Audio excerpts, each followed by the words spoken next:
Hi guys! Isa din po ba kayo sa mahilig magbisita ng iba't ibang simbahan?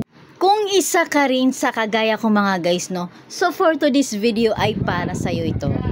Kung baguhan po kayo sa aking YouTube channel, pakiclick po yung subscribe button mga guys, no? Para updated kayo lagi sa lahat ng videos na aking i-upload.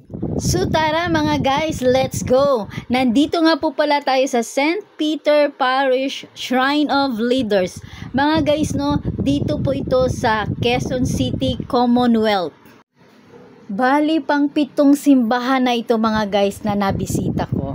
Bali nagpunta kami dito mga guys, no, kaninang umaga lang po, no, araw ng Miyerkules. So bali 6 o'clock po kami nag-attend ng masa, no. Kapag ganitong araw mga guys, no, ay wala pong gaanong tao na nagsisimba. Like pag talagang Sunday, no, alam naman po natin talaga kapag Sunday, marami pong nagsisimba, no. Pag Sunday naman po dito magpunta ka mga guys, no, every hour talaga ang mass dito.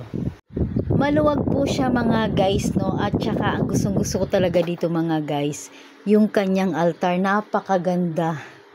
At syempre mga guys, no, bumalik po ako sa simbahan na ito dahil answered prayer na po ako.